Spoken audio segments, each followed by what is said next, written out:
And we're back with another episode of Let's Play Lunar 2 Eternal Blue. I'm your host, the RPG Guide. Let's get to it. This game ain't gonna beat itself. So, as you can see, look here, the Rememberizer is glowing. It sure is, Ruby.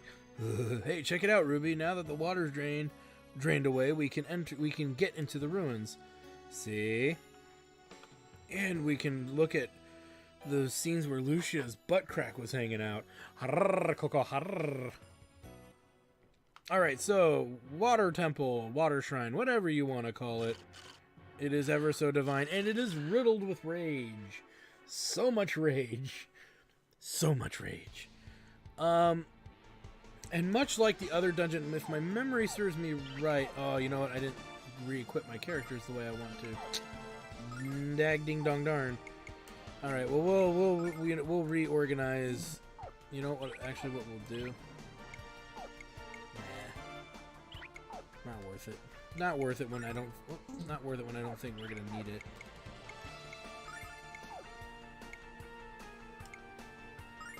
Oh. Let's see here. Yeah, I forgot to put the other Chiro crest back onto Lamina for random encounters because that would really help. Make our lives a lot easier anyway.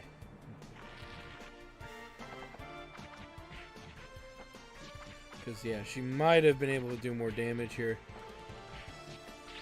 I believe the enemies are in the same vein as the last dungeon we were in. They're I think a little harder than the one we were in as far as the previous dungeon, but they're not as hard as the other dungeons we did earlier.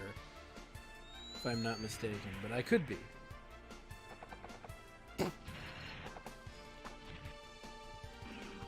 No, yeah, it's a little harder. But our damage output was stifled because I was not prepared. So I blame that on myself. As you can see, XP is kind of standard. 3 to 5,000 is standard XP growth. Before we get swarmed here, let's do two things. Let's heal up that accidental damage, and then let's go ahead and reapply this. And take another crack at a strategy. So, okay, so all of these are the digesters. So the digesters are going to obviously get a turn before the majority of us do, so not really a good solution for that. All we can really do is try to knock one of the ones out doing the kind of uber attack here and hope for the best. So unlike the last dungeon, we're going to be taking a bit more damage here, receiving the same amount of XP for the most part, but we are definitely taking a lot more damage in general, from the floaty heads that hit everybody for over 100 to these dudes who get like 2 attacks and do about 2 to 3 attacks doing 150. So the damage output of these enemies is particularly high. And either we can use... We're going to try... I'm going to experiment. I forget if they're weak to specific magic or not. I think they are. So if we use specific offensive magic against them, we might not have as rough of a time. Instead of just letting Lamina use her rod. It'll burn through MP, but that's what starlights are for. So I'm not hyper concerned about it. We'll actually give it a try. May as well use this room as the experimental room for this practice. The bigger threat, however, are not these dudes. It's these dudes in the back that need to die. That need to die. Let's take a look here. So, fire, no. Ice, no. That's just insane amounts of damage. But, you know what we'll do? 30 versus 20. Let's go with this and see how much damage we cause with that, and just see if it kills anything. So it could just be that they're, you know, every enemy in this dungeon is just neutral. They don't have a weakness, but they don't have a, you know, like a defensive benefit either.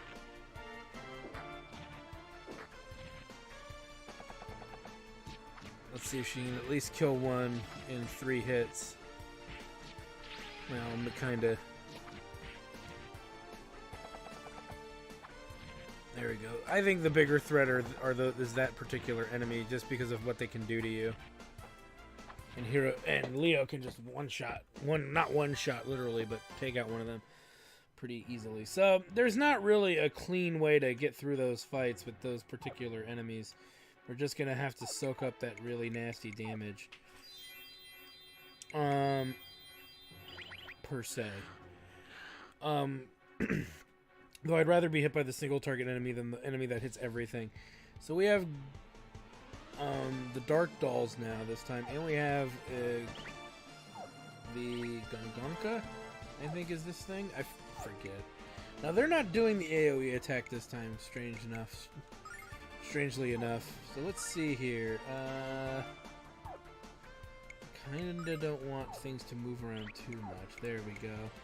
Let's just see what happens when we implement that.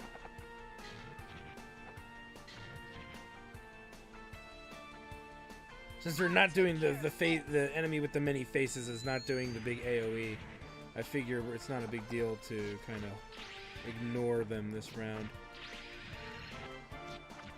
Okay. Nice.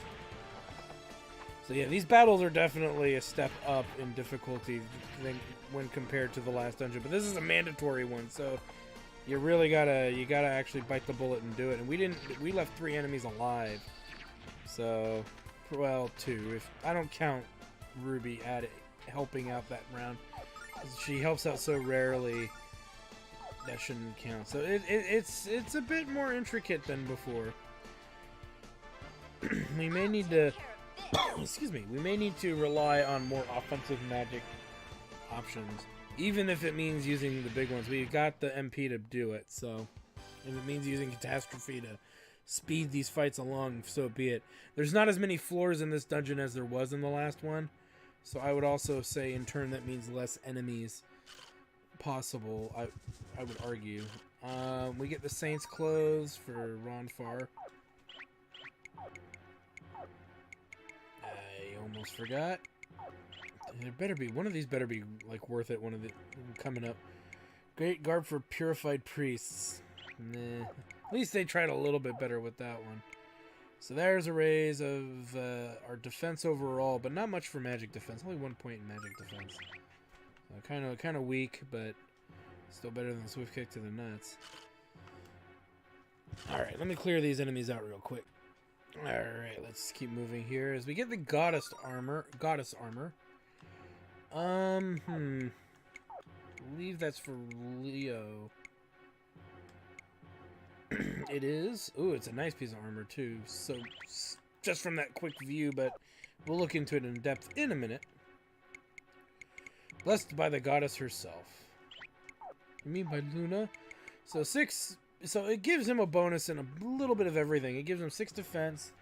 It gives him 5 agility. Boosts his speed up substantially, which doesn't look like much, but getting it into the 90s is actually pretty good. It gives him 5 points in wisdom and 5 points in magic defense. It's a nice piece of gear, if I do say so myself. Alright, so I believe we've killed pretty much most of the enemies in this area, which means we're somewhat able to move on in a way. But what we need to do... let me see here. I believe we are looking for... There we go. Now you'll notice that this is kind of like a puzzle. Not much of a puzzle, but a puzzle nonetheless. As you can see, is we have to press these buttons in order to reduce the water level to gain access to all the areas we need in order to proceed. So no matter how you break this down, we're going to be fighting almost every enemy in this dungeon just because of these kinds of puzzles. I don't remember how often this happens, but I believe it's enough that it's to be noted. I wasted MP there. I didn't need to use the tranquil song for the healing. But yeah, it's something to be weary of and all of that hub-da-bub.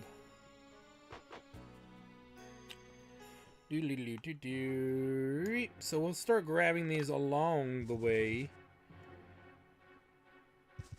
Trying to lure him out of the way so we can just walk around him for now. We're going to go back and fight him. I just don't want to waste your guys' time with that. Whoa, look out. Here comes another. Whoa, look out. Here comes another. Alright, let me clear out the 3 enemies you've seen so far. And maybe an extra 1 or 2 that might sneak up on me. Alright. Cleaned house there, so...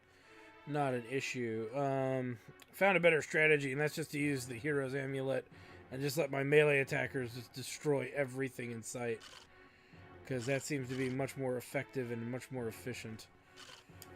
As we get the sage robe, let's take a look at her. Funny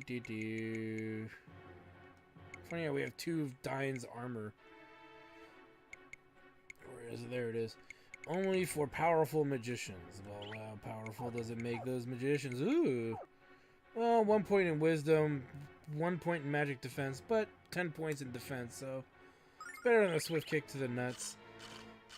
I'll just give you an example of a fight here that's now rebalanced again for me because we have the armlet. So we'll do this. So we'll use the armlet, the amulet. I'm sorry. So yeah, we'll go ahead and just do this, and we'll pretty much probably kill everything, if not leave 1 enemy maybe behind at worst case. But yeah, it's interesting to see how the performance kind of changes when we just make our main attackers stronger. Boom, boom, and boom. And the crits help too, of course. But yeah, much less of a hassle. And Leo levels, yay! Which usually means heroes close to leveling to 64. Well, not really. Well, wait a minute. Yeah, see, 60,000 away from level, so that's not that far. I know they make it sound like it sounds like it is really far, but it really isn't when you're getting 5 a pop. 5 grand a pop. Now, these enemies, unfortunately, because they'll get to move before the rest of us get to move, before the other characters get to move, there's not much we can do to balance this fight other than use Catastrophe, which really doesn't make this battle go that much faster if I'm... Well, we'll see. It actually might wipe them. I don't remember. But if it wipes them, it's worth it. If it doesn't, you're better off just conserving your MP. Yeah, it wipes them. So it's a quick way to get through an annoying fight, because that enemy type is particularly very annoying. But ultimately, it's not necessary. If you don't mind taking some damage. All right, let me clear out these enemies here. All right, let's keep moving here.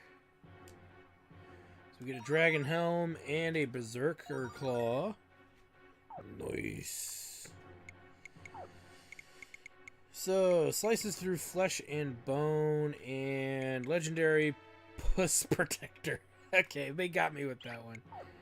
Oh, yeah, legendary Puss Protector. Like Sourpuss. It's a comical reference. Or it's attempting to be. So this is definitely a better claw. The best claw so far of the secret dungeon claws, one would say. Which actually puts her a lot closer to Hero, finally, and Ronfar. But she's still just not really outputting as much as you would need her to. But she still hits hard, so she's still the weakest of the main frontline attackers. But she does get a lot of attacks, and she usually gets to go first. So those are kind of redeeming qualities. No. Alright, let's keep moving here. Move literally a few steps and here comes another one. Though I did kill the one by the entrance of this floor too, so. Alright, let's keep moving.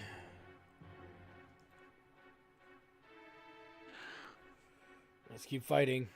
Okay. And we get a life jewel, which is always good times. Usually because you can do something not good with them, so sell them for cash or use them in battle. Either of those ideas work. Alright.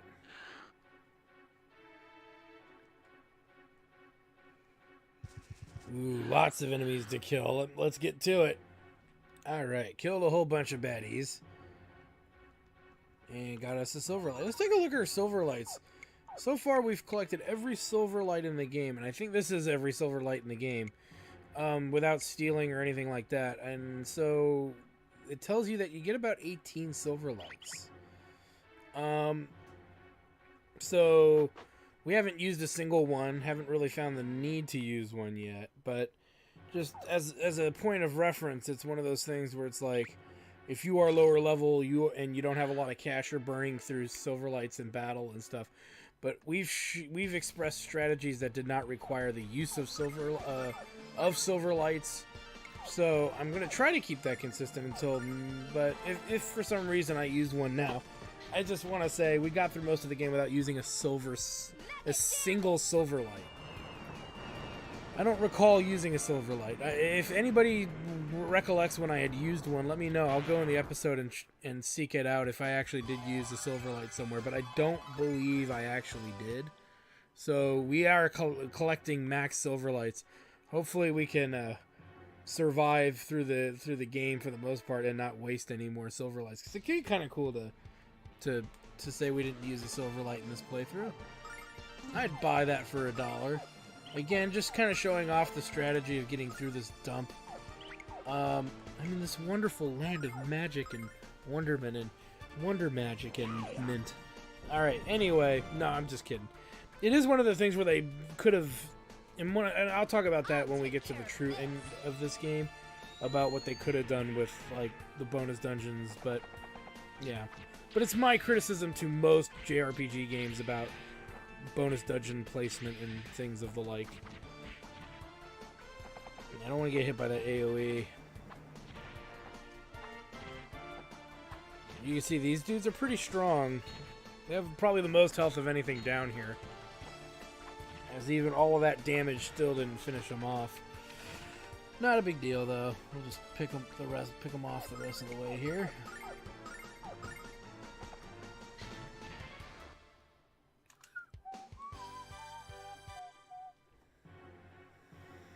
Nice.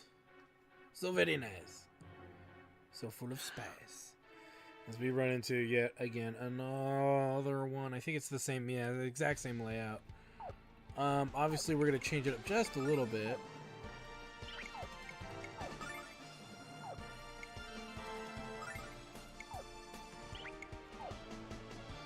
You know what? We probably didn't get to actually hit one of these guys.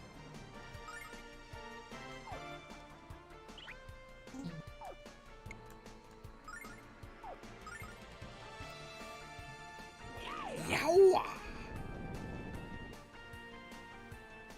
Get I'll take care of this.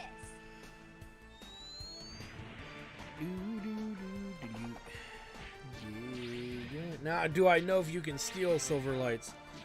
Off the top of my head, I don't really have an answer for that. I'm not sure if they can be stolen or not. So that's just beyond my understanding. So, just as a heads up, I don't know.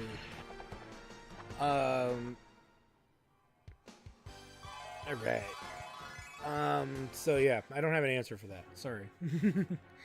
I've not really tried to steal from too many enemies in this game, just as a heads up. I really just go for the Churro Crest is usually what I give the biggest crap about. So yeah. Now, you can actually go through this little area here and not have to deal with the boss fight. That's not a joke, nor is that me being, like, simple or silly. It's hilariously true. You can completely bypass the boss fight in this dungeon. But why would you want to? Because unless you're trying to do, like, a speed run or you're, like, hyper underleveled. For us, though, we're leveled to where that shouldn't be an issue. And the XP for this boss is actually really good. And you'd be kind of an idiot to skip out on it. So we're going to make a save, because saving's your friend. We're going to check our 2 next level as well. Or at least try to get an idea here. Oh, wow, jeez. We might not make it to 65. He's easily 140,000 away. I don't know if we're going to make it to... We'll make it to 64 for sure, but I don't know if we're going to make it beyond that, guys. But let's get to it, because this boss ain't gonna kill itself. What could it be? It's another Mega Man enemy. Kill it! Just kidding. Or am I? So let's get started here with the Water Guardian. Best bet to just go big, whoa, make sure we got the right one. Go, yep. And then yup. And then yup. And then sure, why not? And then alright, Reno. And then, of course, like the last fight, we're gonna do this for the most part. There's not much really beyond that to say. I believe he's faster than the last Guardian creature that we fought, the big one that was in the last dungeon. But I don't. So we'll see if he actually gets the turn before Lumina does. I don't think so. I do think he will. No, he doesn't. All right, even better. So again, another easy battle, boss battle. Again, no reason at our levels currently to skip it. If you're at a lower level, you may want to put White Dragon Protect on Jean just to get it to go first and everything. But yeah, for the most part, he's relatively harmless. We're going to let Ronfar take that damage because we want him to buff and we want to just put out more damage output. So, yeah. Yeah, I think he's weak to fire and resistant to ice. So,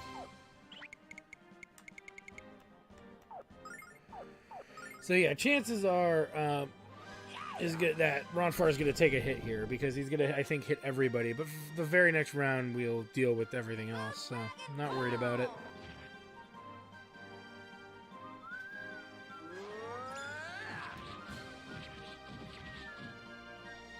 One of those bosses that only has one AoE attack. I think it's, or one, I think he hits everything. And, which was what we saw earlier. And then, no, we haven't seen it yet. Yeah, I think he only has an attack that hits everybody, and then everything else is single target. So Lumina should have some free rounds to do other stuff. Give or take.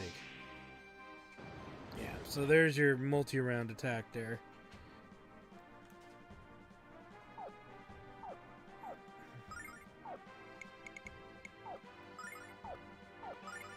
And let's put up that again. Or you can just be lazy and just throw White Magic Protect up every round, but this boss has more health than the last one, so it's a little bit more. So you probably don't want to waste too much MP casting White Dragon Protect if you don't need to. That there, right about there, is about between that and Jean's end part of her attack. That's about 3,000 damage there. So this shouldn't take too long.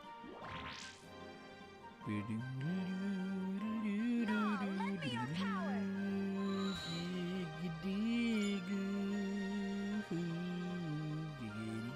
that.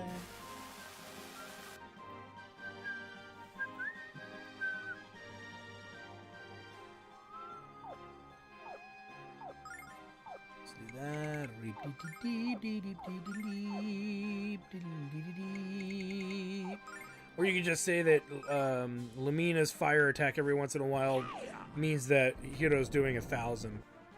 Break it down that way.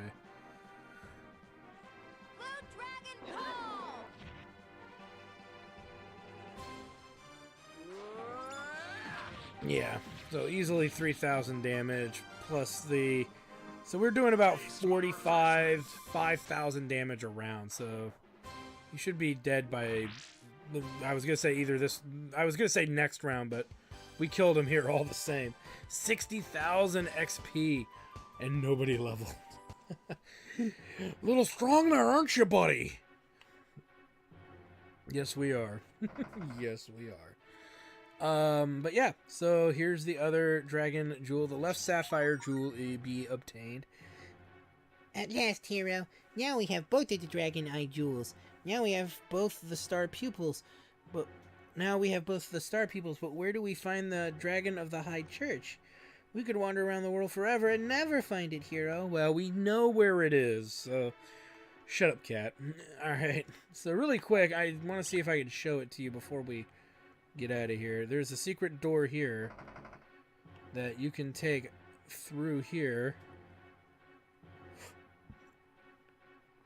which allows you to bypass the boss fight. So if you're trying to do a lower level option, they made it so that you don't have to fight the very healthy, dangerous boss fight, and that you can bypass it and get the last jewel that you need, and then that way, because the last dungeon we were in before this one wasn't that difficult enemy-wise. The boss was a little rough around the edges, but not by much. Whereas this boss hit really hard. If you were lower level, he'd one-shot you pretty easily. So it is concerning if you are that worried about trying to do like a low-level endgame run or something. But ultimately, it's not a big deal. The game isn't that difficult. But I would say officially, we have collected every chest in the game. If I've missed a chest somewhere, and you guys really are more knowledgeable about the game than I am, let me know. But I believe we have collected every possible treasure within the game. Treasure chest, per se, within the game. So at this point, it's like we have weaponry we could sell. We've got both of the jewels. We've got everything that we need. We've maxed out on all of the consumables, including the Angels tier, which we only bought like 2 or 3 throughout the game and never ended up... Well, we have used them, but we never ended up having to restock them. We got all the bromides that I know of, for the most part. That's relevant. We did not go and fill up the Rememberizer crystal. I'm not going to waste my time with that. And we have 18 silver lights and 8 passion fruits. So I don't believe anybody sells the passion fruits in the game. So there's only 8 of those, and there's only 18 silver lights that we could find. So interesting. And we sold about 4 of these, so that would put us at about 18 life jewels. We might have sold more than 4 though. So I would say there's probably 20 life jewels programmed into the game. So that kind of gives you an idea of what you will have as resources. So we're all healed up, and now what we need to do is go to the area. We need to go to the area to which we need to finish the game. Now, it's not going back to the Blue Spire. That's the first mistake that people make is, oh, I gotta go back to the Blue Spire. It's not the actual Blue Spire. You see this town here? I believe this should be Dalton. We came in here before wondering what the hell it was. Let's just make a save to see. I believe it's Dalton. Is it Dalton? Yeah, Dalton. Okay, so what do you need to know about Dalton? Is that the area that we're going is the only dungeon, the only area we've not actually physically explored. And it's on the map. It's been on the map since the beginning. And it's this area here to which we need to go. And it's in the middle of the forest, which means we gotta walk our lazy asses there. So let's do that now. And yeah, there's gonna be enemies to fight and all that other crap. Mostly we could try to avoid them if possible, but you know, what you gonna do. But for the most part, we gotta get to where that area be. So murder them all.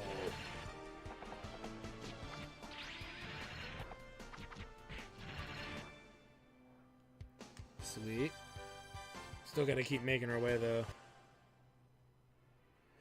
But yeah, so it's in this forest to which we need to traverse, and obviously we're gonna run into enemies and crap like that. That's just a waste of our glorious time here. But that's just the way it goes. You know, these enemies aren't even worth the freaking fight. But you could run. Yeah, I could do a lot of things, but in the same breath, it's kind of trivial to do it. May as well just power through this. Speaking of powering through things, we need to put the Chiro crest back on Lamina. Before I forget, let's just run by. Oh, I tried to run by him and it didn't work. Lame.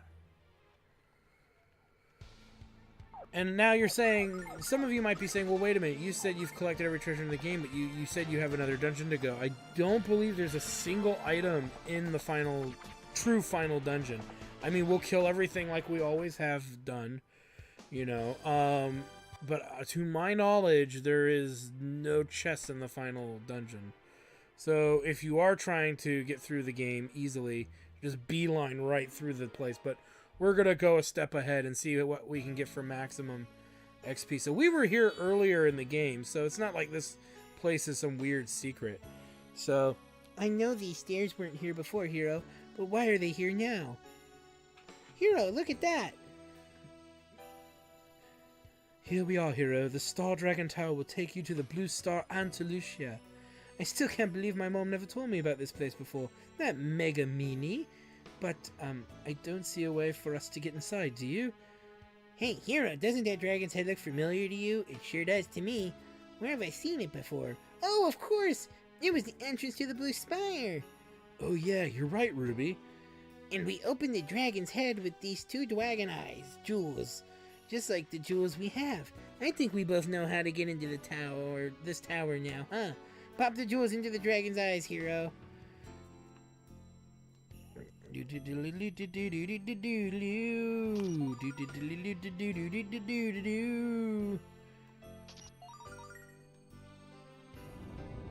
Ha, look, Hero. Look, see, they screwed the back end of this game up. Look, Hero, we did it. Now we can get inside. We're some team, huh? Or it should have probably been Hero saying, we're some team, huh? Alright. So, here's the deal, guys. You gotta like it. 2 of the same kind of errors in the prologue. Sweet. So, we're almost there, guys. This is it. The final stretch of the game. I'm excited because I'm tired of doing dungeons, meaningless dungeons, and then we do the meaningless ones at the meaningful ones near the end, and we're just tired. We're getting the dungeon fatigue here. But yeah, so let's look at our characters. They're 80,000 from leveling on average. So chances are we're not making it to level 65. Or if we do, it's only going to be Hero that makes it there, maybe Ronfar. But yeah, we've got our work cut out for us as we are approaching the coveted end game. When we get there, it's going to be the end of Lunar 2, Eternal Blue. Right? Right? I don't know. We're going to have to find out. And it's a big dungeon. It's not the biggest dungeon we've done, but it's definitely a larger dungeon than before. And it's not very complex as far as getting lost in it goes or anything. It's very straightforward for the most part. It doesn't have as many dead ends and bad loops as some of the other dungeons do. So, and it's riddled with nasty ass enemies, so there is that aspect of it too. But here we go, guys. Anyway, this is a great place for us to stop. I want to thank you guys for stopping by. I am your host, the RPG Guy, and when we come back, we will be tackling the Starlight. We will be tackling Starlight Forest, the Star Dragon Tower. Hopefully, so that Hero can get back to his true love. And then we get the true ending of Lunar 2 Eternal Blue. Like, comment, subscribe, all that good stuff. And if you like what I do here, check out my Twitch channel at twitch.tv/jacktardstudios, all one word, where I do live RPG playthroughs. I'll play strategy games. Sometimes I'll play a first-person shooter on there. Just stuff that's, different than what I have uploaded already on the channel. And usually, if it's a game I haven't played in a long time, I'm going to play it on the Twitch channel first. Then I'll make a Let's Play of it later, so that way it's not as foreign to me when I go and pick it up to run through it again. And we also have other shows on the channel. We have the Chairman of the Board Tabletop Show, where we play tabletop games. Right now we're playing Gloomhaven on Tuesdays, and we are playing mixed games on Sundays. Not every Sunday, but most Sundays. And we also have some other cool stuff going on. We've got Hobo Headcrab Blind Plays. One of the guys from the Chairman of the Board he comes from a generation younger than me, and he's playing through some JRPG games that he missed out on as a kid, and you'd be surprised. He's mostly only played Final Fantasy and like Phantasy Star Online and maybe an RPG here and an RPG there. He hasn't played that many, and he's already done Earthbound and Grandia too. He's looking at doing Chrono Trigger Shining Force coming up, and he's playing them blind, and you get to see us in that stream. So I'm there with him as his big fat guide to the game, to help him get through the whole game where he gets stuck and stuff. And then I don't tell him how to handle anything else. I just let him kind of go through the game, and if he gets stuck, then I usually butt in and say, you should kind of do this. And he's having a great time. It's great to see how people are reacting to how even the younger generation is reacting to these older games. So anyway, thanks for stopping by, and we'll see you guys next time. Well, I hope you guys enjoyed that video. Please take a moment to check out more episodes from the RPG Guy, Tuesday Night Team Up, and more. And please subscribe. Always support the channels you enjoy watching, and while you're at it, follow us on Twitter, Facebook, and Google+. Keep on gaming hard. See you next time.